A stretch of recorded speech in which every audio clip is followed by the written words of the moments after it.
Buenos días a todos, bienvenidos a un nuevo programa de radio del Club de los Cuentistas.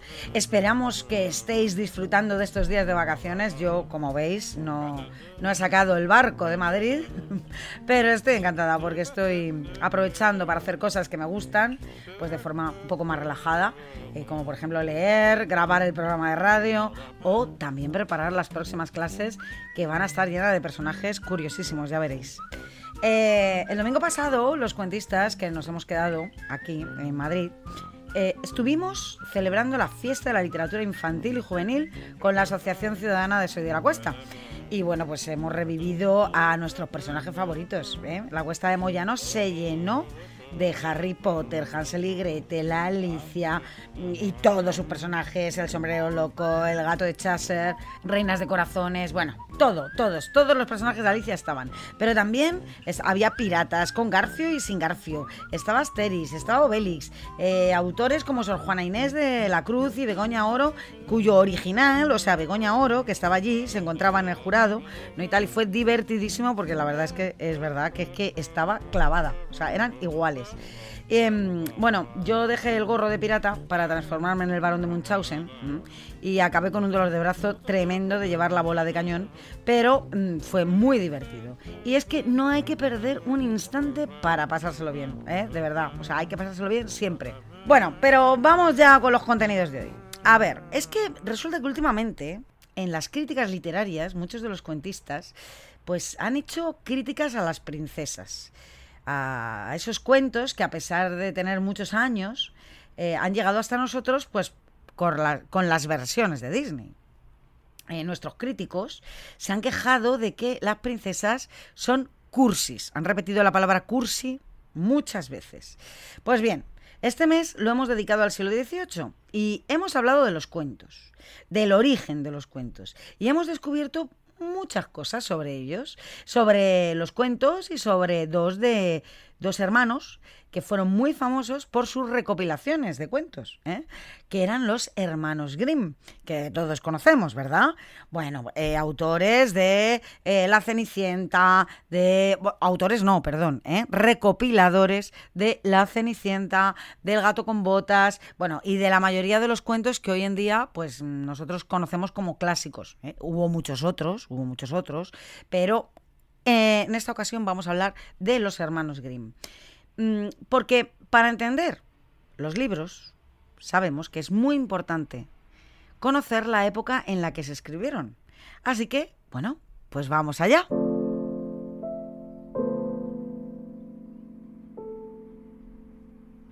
Hasta el siglo XVIII las historias se narraban por tradición oral, es decir, de padres a hijos. Los cuentos formaban parte del folclore popular. Folclore. ¿Pero qué es folclore? Bueno, pues el folclore es el conjunto de las costumbres, de las creencias, de las canciones y otras cosas así que se van transmitiendo, ¿vale? De generación en generación y que forman parte del carácter tradicional de un país. La gente, tras sus jornadas laborales, pues se reunían alrededor del fuego, o sea, llegaba la noche, la gente dejaba de trabajar en el campo, se iban a las casas y allí en esas casas, alrededor del fuego, mientras las mujeres cocinaban o cosían, contaban historias. Cuentos que se transmitían, como hemos dicho, de generación en generación y que, al ser orales, iban cambiando y adaptándose a las épocas y sociedades. Es decir, el padre se lo contaba a su hijo y ese hijo luego se lo contaría a sus hijos, pero claro, la sociedad había cambiado, con lo cual, como ese cuento era de transmisión oral, se iban adaptando al momento en el que se estaban contando. Hay que tener en cuenta que la infancia de otras épocas pues no era como la de hoy. El acceso a la cultura y a la educación era muy limitado y la mayoría de los niños, ni de los adultos, sabían leer y escribir, no iban al colegio. La economía de las clases más pobres hacía que muchos de estos niños tuvieran que empezar a trabajar desde edades muy tempranas, a lo mejor desde los 5 años. Ya estaban trabajando en campos que a lo mejor no eran de sus padres, eran de otras personas. Pero tenían que llevar ese dinero a la casa para poder comer. Es decir, estamos hablando de una pobreza en la que a lo mejor 5 o 6 elementos de una familia tenían que trabajar para poder llevar dinero simplemente para poder comer. Además, la vida era muy dura. Había guerras, había hambrunas, había epidemias y la falta de ayuda sanitaria hacían que la relación con la muerte pues, fuera más habitual que hoy en día. La vida no tenía el mismo valor. Imaginad que en aquella época la gente tenía muchos niños. Los cuentistas se quedaban alucinados cuando decíamos que lo normal a lo mejor era tener 10 o incluso 15 hijos. Pero todas estas situaciones que hemos hablado hacían que muchos de esos niños no llegaran a mayores. La mayoría pues moría, o la mitad de una familia moría en esas situaciones, pero niños y adultos. Así que en este contexto, en el que no se podía leer porque no sabía leer la gente, los cuentos se convertían en una herramienta fundamental del aprendizaje para los más pequeños. A través de ellos conocían la bondad y la maldad, o los peligros de los caminos y los bosques, porque en aquella época había bosques. Se aprendían valores en los que los personajes insignificantes podían llegar a salvarse gracias a su inteligencia o a su valor. Y eran capaces de una persona muy humilde ganar a reyes o a brujas o a gigantes. Los cuentos de antaño nada tenían que ver con la imagen acaramelada de Disney que nos ha llegado hoy en día.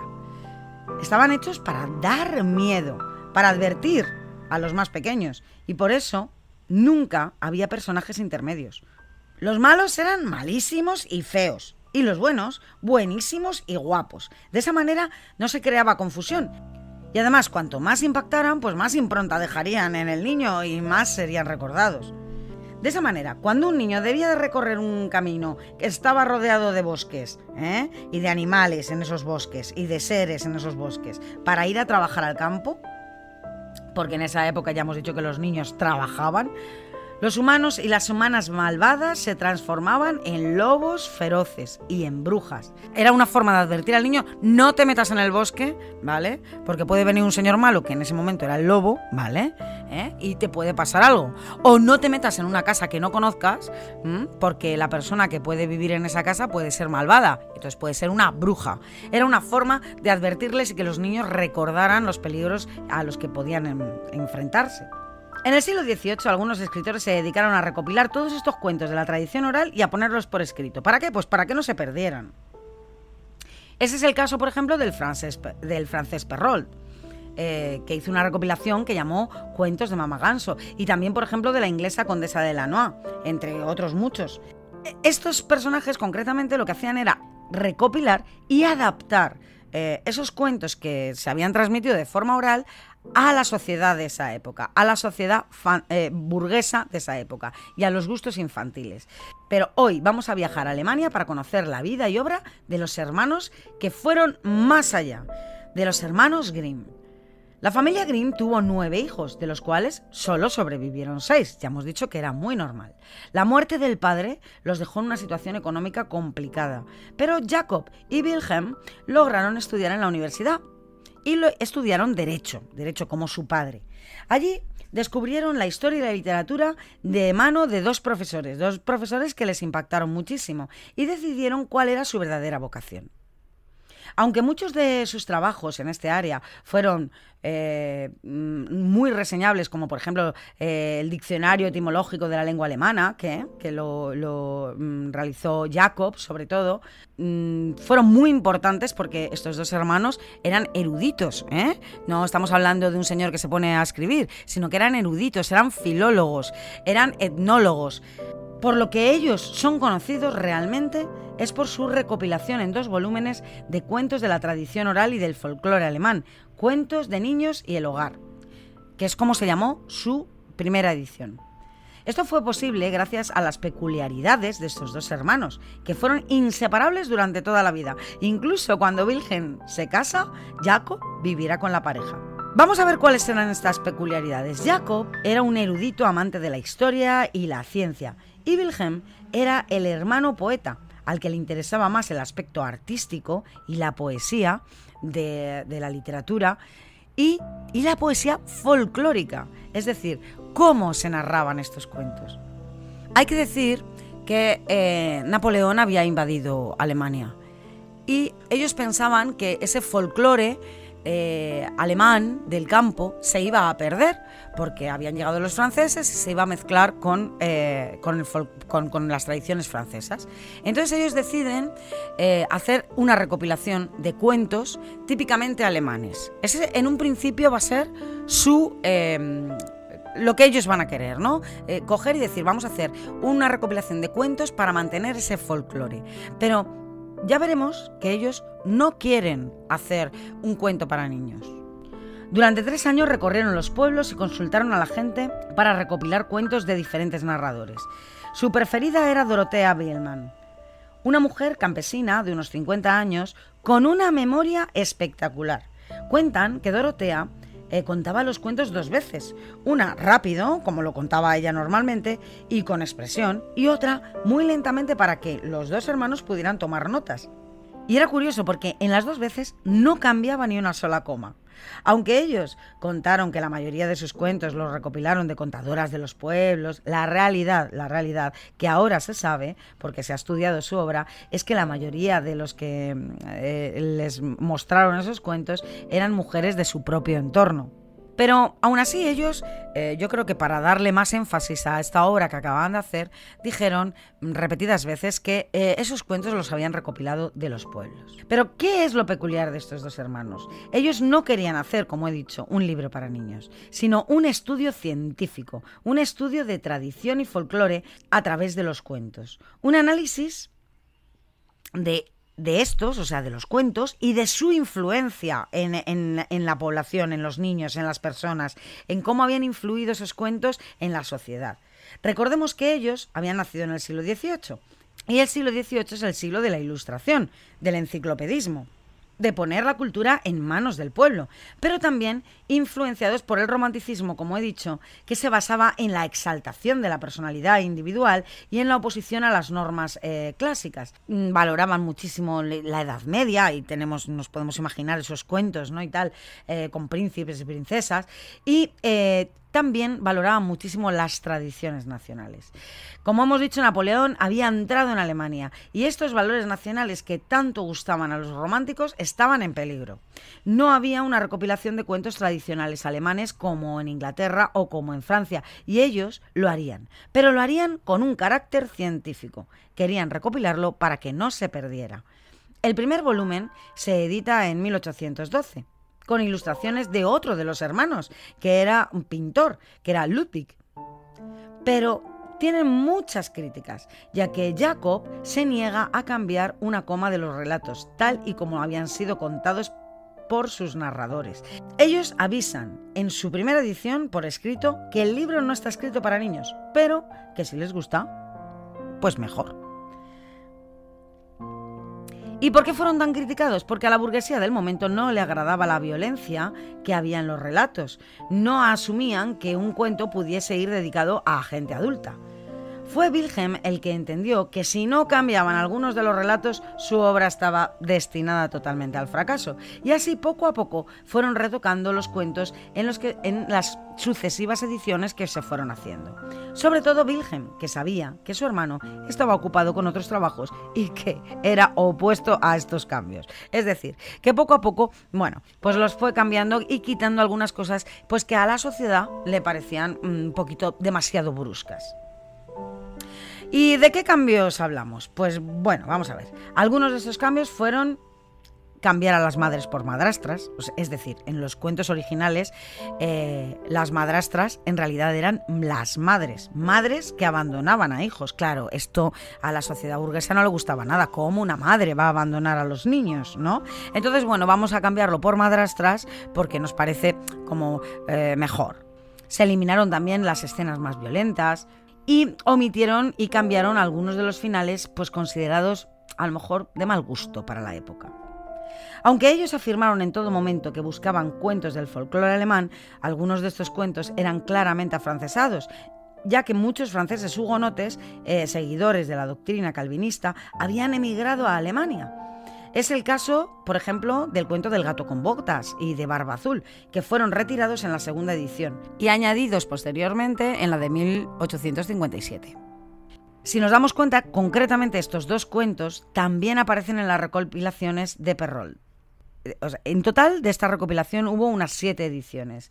Y la última, como he dicho, se realizó en 1857. Esta se conoce popularmente como Cuentos de hadas de los hermanos Grimm. Pero bueno, en realidad es el mismo libro, nada más que, como hemos dicho, en las sucesivas ediciones fueron cambiando y poniendo cuentos. En esta última edición encontramos cuentos como Blancanieves, La Cenicienta, Barba Azul, Hansel y Gretel, Rapunzel, La Bella Durmiente, El Gato con Botas, Elisa la Lista, La Fuente de las Hadas, Juan sin Miedo o Pulgarcito. El efecto que tuvo esta recopilación es que la versión de los hermanos Grimm en muchísimos sitios ha eliminado la versión oral. ¿Y por qué? Pues muy sencillo, porque ya hemos dicho que en la tradición oral los cuentos se iban adaptando, pero al ponerlos por escrito lo que hacemos es dejar estáticos esos cuentos. Ya la gente se sabe leer y la gente lo que aprende es la versión escrita. De ahí que nuestras princesas ahora todavía sigan llevando esas faldas típicas del siglo XVIII, si nos damos cuenta. Fijaros qué importante es poner algo por escrito. De repente el cuento, que va variando, se convierte en algo estático, algo fijo. Y por eso ha llegado hasta nosotros de esta manera. La influencia que ha tenido la obra de los hermanos Grimm está clarísima. Estos dos hermanos que fueron eruditos, fueron filólogos, fueron mitólogos, investigadores culturales, lexicógrafos y escritores alemanes, ha sido impresionante. Aunque, evidentemente, muchos de sus cuentos que han llegado hasta nosotros también han sido cambiados, han sido edulcorados, los han echado un montón de azúcar y un montón de colacao para adaptarse a la sociedad actual, que es mucho, mucho más proteccionista con la infancia de lo que se era antiguamente, en el siglo XVIII. Y sobre todo, la imagen que tenemos, como hemos dicho antes, es la imagen de Walt Disney, que es probablemente la versión que casi todos recordamos. Es curioso que ahora decimos que los cuentos son machistas. Las princesas son dulces y tiernas y desvalidas y los príncipes maravillosos. Pero la realidad es que esa visión la creó Disney. Los originales de las recopilaciones de los dos hermanos valoraban mucho más a las mujeres. Y esto lo entenderemos si nos damos cuenta de que la mayoría de las contadoras de cuentos eran eso, contadoras. Y no contadores. Precisamente en su recopilación, tan solo un hombre fue narrador de historias, que estas solían ser los cuentos de soldados. Vamos a poner ejemplos. Los personajes principales, para bien o para mal, son mujeres, la mayoría. Y casi siempre toman un papel activo en la historia, mientras que los personajes masculinos son terriblemente pasivos. Madres o madrastras que abandonan a sus hijos y padres que lo consienten y no hacen nada por evitarlo. En Hansel y Gretel, por ejemplo, en La Cenicienta, en Blancanieves o en Rapunzel, son casos clarísimos de esto. La princesa y las niñas no son cursis, ni pasivas, ni desvalidas. En Hansel y Gretel es Gretel la que mata a la bruja, salva al hermano, idea la forma de cruzar el río. La Cenicienta, por ejemplo, huye escondiéndose en un palomar, subiéndose a un árbol de forma tan, pasmosa, que ni el príncipe ni su propio padre podían pillarla. En Rapunzel, por ejemplo, que en realidad es Raponchingo, que esto nos ha hecho mucha gracia, lo de Raponchingo, tírame la trenza.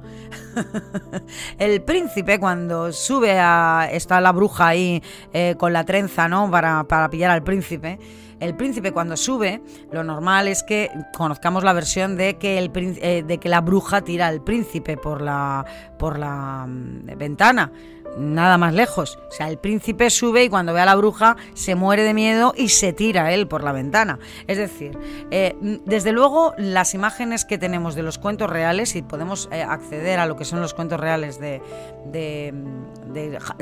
los hermanos Grimm, no son para nada machistas, teniendo en cuenta que están escritos en el siglo XVIII. Las mujeres en general suelen ser valientes, las princesas suelen ser valientes. Las malvadas también son mujeres, evidentemente, o sea, pero porque son los personajes principales de todos los cuentos. A pesar de que existen numerosas tradiciones en Alemania y en inglés, hoy en día solo se ha realizado una traducción de la primera edición de 1812 al español. Los cuentos de los hermanos Grimm, el nombre es Los cuentos de los hermanos Grimm, tal y como nunca te los han contado. Editado en el 2019 y editado por la editorial de La Oficina. Os digo que a mí me ha costado casi 2 meses conseguirlo porque está agotado tanto en la editorial como en las pequeñas librerías que podían tenerlo. Pero bueno, por fin lo he conseguido. Y es la única traducción que tenemos de los hermanos Grimm de la primera versión, de la versión sin edulcorar, de la versión de 1812. Que recordemos, por si queréis buscarla, que ellos mismos dijeron que no estaban escritas para niños, ¿eh? O sea, que si lo que pretendéis es comprar la edición para contarle los cuentos a los niños, mejor para que las conozcáis vosotros. Luego ya decidís cómo lo queréis contar. Ahí entramos otra vez en la tradición oral. Pero sí que podemos encontrar algunas traducciones de la última versión, que ya fue retocada por Wilhelm, que todavía es bastante más cruda que desde luego la versión de Disney, de 1875. Bueno, deciros que en general he narrado algunas de las historias con algunos de los datos que dan los hermanos Grimm y es verdad que a nuestros cuentistas les ha gustado mucho más esta historia. Les ha gustado mucho más esta historia, la de los hermanos Grimm, que la de Disney. Así que nada, bueno, pues padres, os animo a que rebusquéis y miréis a ver esas ediciones. Bueno, y hasta aquí nuestro programa de hoy. En realidad este programa no ha estado grabado ahora, en diciembre, sino que es un programa que emitimos en iVoox en abril de 2023. Y bueno, aunque nosotros seguimos todos los viernes haciendo programas nuevos con los cuentistas, esta semana no voy a hacer ninguno nuevo y he decidido, pues bueno, los días que no hagamos vamos a ir poniendo aquí en YouTube y en la máquina del tiempo algunos de los programas que ya se han publicado en meses y en años anteriores para ir recopilándolos sin críticas literarias, solamente con el tema de cada día y bueno, pues para que también los podamos tener en la máquina del tiempo del Club de los Cuentistas en iVoox y en YouTube. Así que nada, oye, que si os ha gustado, pues nada, que ya sabéis, que os suscribáis, que nos ayuda mucho a continuar con estos programas y que si queréis hacer comentarios de qué os ha parecido, yo encantada. Se despide la pirata gafapasta.